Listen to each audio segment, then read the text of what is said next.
मध्य प्रदेश के उज्जैन में 65 साल के बुजुर्ग से करीब 51 लाख रुपए की ठगी का मामला सामने आया है। आरोपियों ने खुद को सीबीआई अधिकारी बताते हुए रिटायर्ड शख्स व उनकी पत्नी को मनी लॉन्ड्रिंग और अवैध लेन देन के नाम से डराया, डिजिटल अरेस्ट करके रखा, जिसमें रिटायर्ड बैंक कर्मी इतना डर गए कि उन्होंने 50 लाख रुपए की एफडी तोड़कर ठगों के बैंक के अकाउंट में रुपए जमा कर दिए। वारदात के 2 दिन बाद रिटायर्ड बैंक अधिकारी को अपने साथ हुई धोखाधड़ी का एहसास हुआ और डरे सहमे बुजुर्ग ने पुलिस में एफआईआर दर्ज कराई। मामले में पुलिस ने जांच के बाद रुपए वापस दिलाने की बात कही है। ये वारदात शहर के माधवनगर थाना क्षेत्र के सेठी नगर के समीप नीरा हवेली में रहने वाले रिटायर्ड बुजुर्ग बैंक अधिकारी राकेश कुमार जैन के साथ हुई। इस दौरान ठगों ने सीबीआई अफसर बनकर उनके जीवन की कमाई 50,71,000 रुपए ऑनलाइन ट्रांसफर करवा ली। शिकार Rakesh Kumar Jain bank of India में मैनेजर पद से रिटायर्ड हुए हैं। उनके परिवार में पत्नी और 2 बेटे हैं। पत्नी साथ में रहती है और बेटे उज्जैन के बाहर रहते हैं। पीड़ित बुजुर्ग ने पुलिस को बताया कि 7 अगस्त सुबह करीब 11:30 बजे मोबाइल नंबर 8653891750 से एक फोन आया। सामने वाले ने खुद को सीबीआई अधिकारी बताया। उसने पूछा कि आप वर्तमान मोबाइल नंबर के अलावा और कितने मोबाइल नंबर का उपयोग करते हैं। इस दौरान मैंने बताया कि इस नंबर के अतिरिक्त मेरा और कोई मोबाइल नंबर नहीं है, तो उन्होंने इस मोबाइल नंबर को ब्लॉक करने की बात कही। जब मैंने उन्हें मना किया तो उन्होंने आगे की कार्रवाई के लिए दूसरे मोबाइल नंबर पर कॉल ट्रांसफर कर दिया। रिटायर्ड बैंक अधिकारी ने बताया कि उसके बाद एक अन्य शख्स ने खुद को सीबीआई अधिकारी बताते हुए मुझसे बात की। उस शख्स ने अपना नाम राकेश कुमार बताते हुए कहा कि मैं साइबर क्राइम विभाग मुंबई से बोल रहा हूं। आपके आधार कार्ड नंबर से HDFC मुंबई में खाता खोला गया है और उस खाते से करोड़ों रुपए की मनी लॉन्ड्रिंग एवं अवैध लेन देन हुआ है। आपकी आईडी से खाता खोला गया है, इसलिए आप संदिग्ध व्यक्ति हो। आवेदक राकेश जैन आए हुए हैं। इनका कहना है कि इनके फोन पे किसी ने सीबीआई ऑफिसर बन के बात किया है तथा इनसे 8 तारीख को 50,71,000 रुपए ट्रांसफर करवा दिए हैं अपने अकाउंट में। किस तरह की अभी इसमें एफआईआर दर्ज कर रहे हैं। मध्य प्रदेश की धार्मिक राजधानी उज्जैन में महाकालेश्वर की श्रावण भाद्रपद माह में निकलने वाली सवारी के क्रम में चौथे सोमवार को बाबा महाकाल अपनी प्रजा को उमा महेश स्वरूप में दर्शन देंगे। खास बात तो यह है कि सवारी में बाबा महाकाल अलग अलग 4 स्वरूपों में भक्तों को दर्शन देंगे। महाकालेश्वर मंदिर के पंडित महेश पुजारी ने बताया कि सोमवार को बाबा महाकाल की चौथी सवारी है, जिसमें भगवान महाकाल अलग अलग 4 रूपों में भक्तों को दर्शन देंगे, जिसमें भगवान श्री महाकालेश्वर श्री चंद्रमौलेश्वर के रूप में पालकी में, हाथी पर श्री मन महेश के रूप में, गरुड़ रथ पर श्री शिव तांडव और नंदी रथ पर उमा महेश के रूप में विराजित होकर अपनी प्रजा का हाल जानने नगर भ्रमण पर निकलेंगे। सवारी निकलने से पूर्व महाकालेश्वर मंदिर के सभा मंडप में भगवान श्री चंद्रमौलेश्वर का विधिवत पूजन अर्चन किया जाएगा। उसके पश्चात भगवान श्री चंद्रमौलेश्वर पालकी में विराजित होकर नगर भ्रमण पर निकलेंगे। मंदिर के मुख्य द्वार पर सशस्त्र पुलिस बल के जवानों द्वारा पालकी में विराजित भगवान को सलामी दी जाएगी। उसके बाद सवारी परंपरागत मार्ग महाकाल चौराहा, गुदरी चौराहा, बख्शी बाजार और कहारवाड़ी से होती हुई रामघाट पहुंचेगी, जहां शिप्रा नदी के जल से भगवान का अभिषेक और पूजन अर्चन किया जाएगा। इसके बाद सवारी रामानुज कोट मोड़ की धर्मशाला, कार्तिक चौक, खातिका मंदिर, सत्यनारायण मंदिर, ढाबा रोड, टंकी चौराहा, छतरी चौक, गोपाल मंदिर, पट्टी बाजार और गुदरी बाजार से होती हुई पुनः श्री महाकालेश्वर मंदिर पहुंचेगी। परंपरा अनुसार अब जो सवारी निकलने वाली है वो चौथी सवारी होगी, जो सोमवार को निकलेगी। और इसके अंदर अब भगवान के 4 विग्रह होंगे। एक तो जो पालकी में जो ये चंद्रमौलेश्वर का स्थायी प्रतिमा रहेगी। उसके बाद है तो गरुड़ जी के ऊपर शिव तांडव की प्रतिमा रहेगी और नंदी जी के ऊपर रजत चांदी की प्रतिमा जो होती है, जो शिव और पार्वती के स्वरूप में है, वो भगवान नंदी पे धारण होगा और हाथी के ऊपर मन महेश। ऐसा 4 विग्रह निकलेंगे जो चौथी सवारी पर।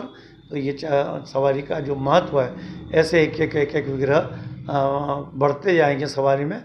और जब शाही सवारी होगी तब 7 विग्रह भगवान के निकाले जाएंगे। इनको उमा महेश, भगवान पार्वती जो है उसका नाम एक उमा भी है और भगवान शिव का नाम महेश भी है, इसलिए वो जब उनकी जो गोद है उसमें विराजित है माता पार्वती, तो उनको उमा महेश कहा जाता है और वो प्रतिमा निकालती है। महिदपुर नगर के जमात खाना क्षेत्र के मुख्य रोड पर नारायण नाके से तेज गति और लापरवाही पूर्वक आ रहे ट्रक क्रमांक RJ09GB 7390 ने अपनी पोती के साथ खड़े बुजुर्ग को टक्कर मार दी, जिसमें इलाज के दौरान बुजुर्ग की मौत हो गई। वहीं 13 वर्षीय पोती घायल हो गई, जिसका उपचार जारी है। फरियादी जाकिर हुसैन पिता चांद मोहम्मद मंसूरी उम्र 24 वर्ष निवासी सफी कॉलोनी ने महिदपुर थाने पर रिपोर्ट दर्ज करवाई है। महिदपुर थाना पुलिस ने प्रकरण दर्ज कर जांच शुरू कर दी है। घटना के बाद मौके से वाहन चालक फरार है। पुलिस वाहन के नंबर के आधार पर चालक की तलाश कर रही है। हालांकि पुलिस ने ट्रक को कब्जे में ले लिया गया है। दुर्घटना के बाद अहमद हुसैन पिता सुलेमान जाति मंसूरी उम्र 65 वर्ष सफी कॉलोनी की इलाज के दौरान मौत हो गई।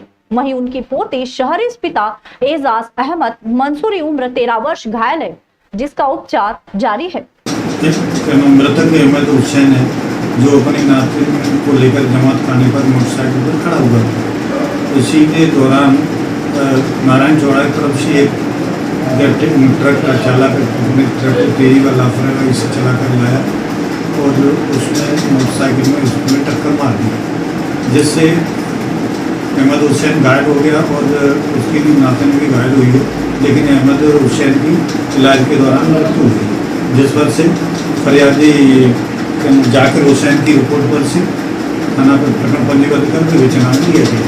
ट्रक को मौके से जब्त कर लिया गया। देर रात गणबोर दरवाजा चौक पर खड़ी कार को अज्ञात बदमाश चुरा ले गया।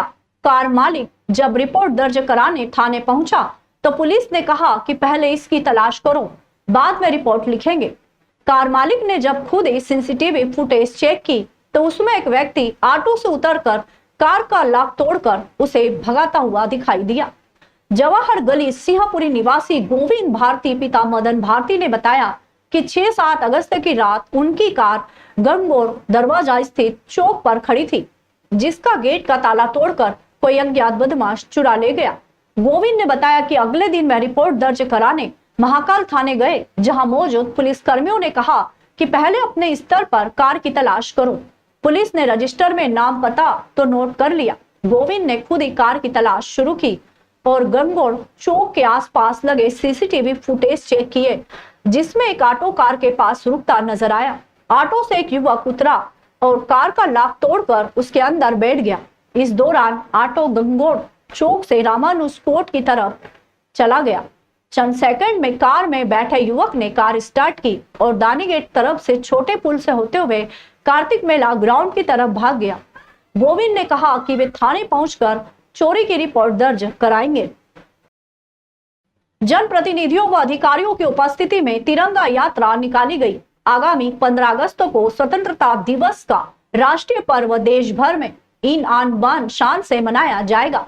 इसके पूर्व ही देशभक्ति के आयोजन देश भर में मनाया जाना शुरू हो गए हैं, जहां एक और विभिन्न शहर के ऑडिटोरियम में देशभक्ति के गीत गुंजायमान और देशभक्ति के नाटक हो रहे हैं।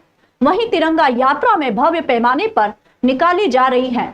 वहीं मुख्यमंत्री डॉक्टर यादव के निर्देशानुसार हर घर तिरंगा अभियान के अंतर्गत जिले में तिरंगा यात्रा निकाली जा रही है। इसी क्रम में चिंतामण गणेश मंदिर से जनपद पंचायत उज्जैन द्वारा तिरंगा यात्रा निकाली गई। यात्रा की शुरुआत सभापति कलावती यादव, संभागायुक्त संजय गुप्ता, कलेक्टर नीरज कुमार सिंह ने की। यात्रा में जनप्रतिनिधि, अधिकारी, कर्मचारी, बड़ी संख्या में नागरिक उपस्थित थे। नागदा के महिदपुर रोड स्थित नवीन कृषि उपज मंडी परिसर में वृहद पैमाने पर वृक्षारोपण कार्यक्रम आयोजित किया गया। इस अवसर पर उप मुख्यमंत्री जगदीश देवड़ा, सांसद अनिल फिरोजिया, क्षेत्रीय विधायक डॉक्टर तेज बहादुर सिंह चौहान, असंगठित कामगार मंडल के पूर्वाध्यक्ष सुल्तान सिंह शेखावत, पूर्व विधायक लाल सिंह राणावत आदि की उपस्थिति में नवीन कृषि उपज मंडी परिसर में विधि विधान के साथ पूजन अर्चन कर बरगद, पीपल एवं नीम की त्रिवेणी का रोपण किया गया। उप मुख्यमंत्री देवड़ा ने इस अवसर पर उपस्थित जन समुदाय को संबोधित करते हुए कहा कि भावनात्मक दृष्टि से हम सब मिलकर बृहद पैमाने पर पौधारोपण कर पेड़ बनने तक उनका संरक्षण अनिवार्य रूप से करें, तभी हमारा पर्यावरण सुरक्षित रह पाएगा और हमारे जीवन के लिए ऑक्सीजन मिलती रहेगी। उप मुख्यमंत्री देवड़ा ने कहा कि हम सब ने कोरोना काल की भयावह बीमारी को नजदीकी से देखा है और परमात्मा से प्रार्थना करता हूं कि इस प्रकार के दिन पुनः अब नहीं आए। उस दौरान पीड़ित व्यक्ति इधर उधर ऑक्सीजन की तलाश में भटकते थे। इस दृश्य को हम सब ने देखा और सुना था। इसलिए पेड़ों को न काटे और अधिक से अधिक पौधारोपण कर पेड़ बनाकर उन्हें संरक्षित किया जाए। देश के प्रधानमंत्री श्री नरेंद्र मोदी का महत्वपूर्ण अभियान एक पेड़ माँ के नाम पूरे देश में चल रहा है। उनकी मंशा अनुरूप हम सब पौधारोपण कर पेड़ बनाएं। इससे बड़ा कोई पुण्य का काम हो ही नहीं सकता। उन्होंने कहा कि इस अभियान को हल्के में न ले और इस काम को औपचारिकता न निभाएं। दिल से एक पेड़ माँ के नाम अभियान को साकार कर प्रत्येक व्यक्ति पौधारोपण करे। जहां जगह मिले वहां पौधारोपण करे ताकि इससे दूसरों को भी प्रेरणा मिलेगी। इस अभियान में सबकी सहभागिता होना आवश्यक है। मान्यवर अनिल फिरोजिया जी, मध्य प्रदेश की विधानसभा में मेरे सहयोगी साथी और बहुत ही कर्मठ विधायक भाई आदरणीय डॉक्टर तेज बहादुर सिंह जी, पूर्व विधायक आदरणीय लाल सिंह जी, सुल्तान सिंह जी और भी मंच पर बैठे हुए मेरे सभी वरिष्ठ जन, उपस्थित बहनों और भाइयों, सभी अधिकारीगण, कर्मचारी जिनने कोरोना काल देखा है, वो सब लोग समझते हैं उस समय को अगर याद करें तो वास्तव में आंखों में आंसू भी आ जाते हैं और शरीर के पता है। उस समय मेरे पास भी रतलाम मेडिकल कॉलेज की जिम्मेदारी थी। उस समय सावन माह के पावन पर्व पर विश्व मानव रूहानी कावड़ यात्रियों के लिए कैंप लगाया गया है। मानपुर और उज्जैन के ग्राम पंथ पिपलाई दोनों जगह शिविर लगाकर कावड़ यात्रियों को प्रतिदिन सुबह चाय नाश्ता फल सहित दोपहर और शाम को भोजन कराया जा रहा है। कावड़ यात्रा के दौरान कई किलोमीटर दूर से पैदल चलकर आने वाले कावड़ियों के पांव में छाले पड़ने या अन्य किसी तरह की चोट आने पर उसके उपचार के लिए भी यहाँ 24 घंटे सेवाएं दी जा रही है। यहाँ कावड़ियों की सेवा के डॉक्टर, 2 पैरामेडिकल स्टाफ, 2 फार्मासिस्ट के साथ ही 38 सेवादार लगातार सेवाओं में जुटे हुए हैं। शिविर से मिली जानकारी के अनुसार मानपुर के शिविर में अब तक करीब 7,200 से ज्यादा कावड़ियों की सेवा की जा चुकी है। यहाँ 1600 कावड़ियों का डॉक्टरों द्वारा इलाज किया गया है। उज्जैन कैंप में 20,000 से ज्यादा कावड़ियों की सेवा और 8,000 से ज्यादा का उपचार किया गया। यहाँ जुटे सेवादार द्वारा इलाज किया गया है। उज्जैन कैंप में 20,000 से ज्यादा कावड़ियों की सेवा और 8,000 से ज्यादा का उपचार किया गया। यहाँ कावड़ियों को निःशुल्क दवाइयां भी प्रदान की जा रही है। शिविर से जुड़े सेवादारों ने बताया कि संत बलजीत सिंह द्वारा कई स्थानों पर सेवा शिविर चलाए जा रहे हैं। इसमें अमरनाथ यात्रा, अयोध्या में राम मंदिर मार्ग सहित विभिन्न तीर्थ क्षेत्रों में सेवादार अपनी सेवाएं दे रहे हैं। राज्य निगरानी टीम के सदस्य धर्मेंद्र सिंह ने बताया कि संत श्री का उद्देश्य मानवता के लिए सदैव अच्छे कार्य करते रहो और मानवता की सेवा के लिए सदैव एकजुट रहो, इस ध्येय पर सेवा कार्य कर रहे हैं। विश्व मानव रूहानी केंद्र दिनेश ठाकुर, गणेश कोठे, चैरिटी सेवादार अनिल धनगर, खेल सिंह सोलंकी, गट्टू लाल बारेला एवं स्थानीय राम सिंह जादौन, प्रकाश जाट, निर्भय सिंह, ओम प्रकाश जाट ग्राम पंथ पिपलई में सेवा कर रहे हैं। सर, ये हमारा जो मुख्यालय विश्व मानव रूहानी के नवानगर हरियाणा से, इसके प्रमुख हमारे गुरुदेव संत बलजीत सिंह जी महाराज जी हैं और ये पूरा हम जो कावड़ियर्स होते हैं उनके लिए ये लगाया गया कैंप और ये यहाँ पर 22 जुलाई से 19 अगस्त तक पूरा श्रावण महीना है और इसके साथ ही मानपुर जो इंदौर के पास है वहाँ पर भी 15 दिन का लगाया गया।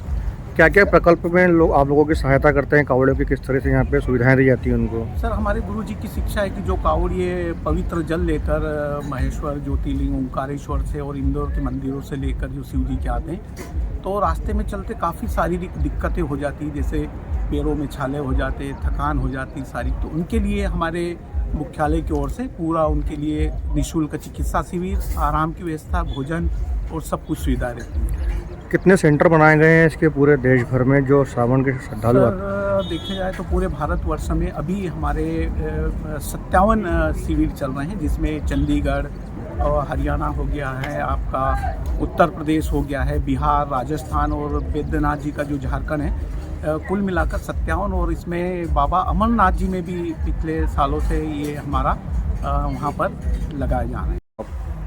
बस सेवा का भाव है मेरा, तो बस सेवा करना है। गुरुजी से जुड़े हैं पिछले वर्ष से। पिछले वर्ष जो इन्होंने 15 दिन का कैंप लगाया था उसमें मैं जुड़ गया था संयोगवश। तो इस वर्ष तो पूरे महीने की सेवा में लगे हुए हैं और जो छोटी मोटी सेवाएं बनती है उसमें उनका सहयोग करते हैं। महाकाल में जो है कावड़ यात्री देश भर से आते हैं और ये चूँकि हम खुद पहली बार देख रहे हैं किस तरह से ये सेवा देते हैं, किस प्रकार की यहाँ पे सेवाएं रहती है और इससे श्रद्धालुओं को, जो कावड़ यात्रियों को कितना बेनिफिट मिलता है? गुरुजी का क्या है कि मानव सेवा करना ही उनका प्रथम लक्ष्य है। और कावड़िए जब जल लेके आते हैं, नर्मदा मैया का पवित्र जल लेके आते हैं, उन्हें काफ़ी तकलीफें आती हैं। तो गुरुजी का ऐसा मानना है कि रास्ते में उनको जो मेडिकल सुविधा है, भोजन है, ठहरने की व्यवस्थाएं हैं, ये व्यवस्थाएं अनिवार्य समझी उन्होंने और ये व्यवस्थाएं गुरुजी ने यहाँ प्रकल्प में कर रखी है। इंदौर से आ रहे हैं और ये पंचपिपले में बढ़िया अच्छा नाश्ता पानी वगैरह की व्यवस्था रखी है बाबा भोलेनाथ की तरफ से। बड़ा आनंद आ रहा है और हम यहाँ से उज्जैन के लिए वापस प्रस्थान कर रहे हैं। पूरे रास्ते आप लोगों को कावड़ यात्रा लेकर आते हैं, तो जो बाकी जगह की व्यवस्था है उससे इसकी ये व्यवस्था बहुत बढ़िया व्यवस्था करी और क्या यहाँ पे आनंद का माहौल बना रखा है और बढ़िया बहुत आनंद आ रहा है। शनिवार को नगर निगम मुख्यालय में लाडली बहना योजना के अंतर्गत राशि अंतरण कार्यक्रम का आयोजन समारोह पूर्वक किया गया, जिसमें प्रदेश की बहनों के खातों में मुख्यमंत्री डॉक्टर मोहन यादव द्वारा सिंगल क्लिक के माध्यम से राशि प्रदान की गई। साथ ही रक्षाबंधन के पर्व को ध्यान में रखते हुए माननीय मुख्यमंत्री द्वारा विशेष सहायता राशि के अंतर्गत 322 करोड़ से अधिक की राशि, 25 लाख से अधिक बहनों को 52 करोड़ से अधिक की राशि गैस सिलेंडर रिफिल योजना के तहत प्रदान की गई। साथ ही स्व सहायता समूह के अंतर्गत हितग्राहियों को नगर निगम मुख्यालय में आयोजित कार्यक्रम में प्रतीकात्मक रूप से चेक वितरित किए गए। कार्यक्रम के तहत नगर पालिका निगम के महापौर मुकेश टटवाल, निगम सभापति कलावती यादव, भाजपा नगर अध्यक्ष विवेक जोशी, निगम आयुक्त आशीष पाठक, नगर महामंत्री, MIC सदस्य, पार्षद गण उपस्थित रहे। लेकिन राखी दाता का संबंध के लिए परिवार, समाज, गांव, नगर सबसे ऊपर स्थान है। किसी भी स्थिति में कहीं भी रक्षाबंधन हो जाए तो आपस में ऐसा बंधन बनता है कि पीढ़ियों तक, आगे तक याद रहता है, ये कभी खत्म नहीं होता। हमारे लिए सौभाग्य की बात, सावन के महीने में बहनें कहाँ से आई, ऐसा लग रहा मैं कुंभ की नगरी से आता हूँ, उज्जैन तो कुंभ है। उससे बड़ा त्योहार कोई हो नहीं सकता। और जब क्योंकि हम उज्जैन वासियों के लिए तो दोहरा सौभाग्य है, क्योंकि यहीं के लोगों के आशीर्वाद से, यहीं की बहनों के आशीर्वाद से, शुभकामना से, ये बाबा महाकाल की कृपा से प्रदेश के प्रमुख सेवक होने का एक बड़ा दायित्व मुख्यमंत्री के रूप में आपके भाई को मिला है। कि हमारे उज्जैन के यशस्वी विधायक आज मध्य प्रदेश के मुख्यमंत्री हैं। वो आज वो 1250 के साथ 250 रुपये अतिरिक्त आपको रक्षाबंधन के डाल रहे हैं और एक और आज काम कर रहे हैं। वो आप लोगों को पता है और क्या होने वाला, 1250, 250, उसके अलावा गैस की टंकी के पैसे भी अभी आप सबके खाते में आने वाले हैं। तो इसी हमारी मध्य प्रदेश की सरकार और हमारे मुख्यमंत्री जी, जिन्होंने त्योहार के अवसर पर रक्षाबंधन से लेकर के घर के गैस की टंकी की भी पूरी व्यवस्था की है।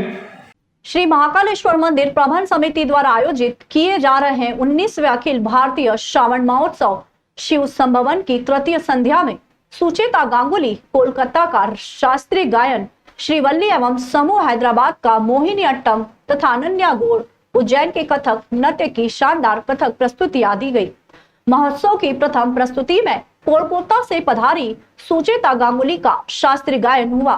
सुचेता ने राग यमन में चंद्रमा ललाट पर के पश्चात ठुमरी देखे बिना नेहे नहीं चैन दादरा श्याम तोहे नजरिया लग जाएगी, सावन की ऋतु तथा अंत में भजन तुम बिन शंकर की प्रस्तुतियां दी। सुचेता के साथ जमुना वल्लभ गुजराती ने हारमोनियम, सागर गुजराती ने तबला एवं विनायक सहाय ने सारंगी पर संगत दी। इसके बाद दूसरी प्रस्तुति श्रीवल्ली एवं समूह हैदराबाद के मोहिनी अट्टम की हुई, जिसमें शंभो महादेव के बाद पाही पाही अम्बा के पश्चात अयप्पा स्वामी की प्रस्तुति व अन्य प्रस्तुतियां दी गई। साथ ही कलाकार में नव्या नंदिनी, अनाखा, साई श्री, प्राणांजलि, ज्ञापिक ने प्रस्तुति दी। श्रावण महोत्सव की तृतीय संध्या की अंतिम प्रस्तुति अनन्या गौड़ उज्जैन के कथक नृत्य की प्रस्तुति हुई। अनन्या द्वारा प्रस्तुति का आरंभ अपने गुरु पंडित राजेंद्र गंगानी द्वारा रचित गणपति वंदना, जिसके बोल है गजवंदन, गज विनायक, गजमुख, गजानन, गजाकार से किया। तत्पश्चात कथक नृत्य के ताल पक्ष में जयपुर घराने की पारंपरिक बंदिशें, उठान, शिवपरण, परण, आमद, तिहाई, कवि तोड़े, टुकड़े, अनाघात, बंदिशें और गत निकाश आदि की प्रस्तुति के उपरांत भाव पक्ष, द्रौपदी प्रसंग, गुरु पंडित राजेंद्र गंगानी द्वारा रचित बंदिश, जिसके बोल है आज राखो मोरी लाज केशव, विवश है नारी, सब दुशासन से अपनी प्रस्तुति का समापन किया। अनन्या के साथ तबला पर योगेश गंगानी, गायन और हारमोनियम पर जनाब समी अल्लाह खां, पड़त पर अनगा हरिदास एवं बांसुरी पर सुरेंद्र स्वर्णकार ने संगत की।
उज्जैन नागपंचमी का अवसर पर कई लोग फर्जी कार्ड लेकर वहां पहुंच गए थे। प्रशासन द्वारा जांच कर फर्जी कार्ड जब्त किए गए।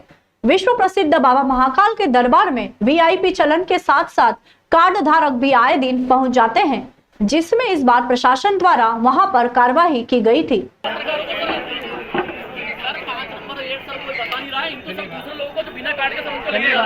क्यों छोड़ रहे हो तुम लोग यहाँ से? पुजारी परिवार का सर माला, सर उनका विरोध नहीं कर रहा, पुजारी उनका। बाकी सर पुजारी के क्यों छोड़ रहा है? ये फर्जी कार्ड है सर, यहाँ से कल पंडे पुजारी है, ये सब मैं सबके साथ अभी क्यों झगड़ा हो तो के अंदर बाहर आया छीना मैंने सर, ये सब पुराने कार्ड है 2023 का कार्ड। चलिए बाहर, चलिए बाहर, चलो भैया चलो चलिए ऐसे ही करते हैं, ऐसे ही करते हैं। चलिए भैया बाहर हो जाइए, छोड़ दे रहे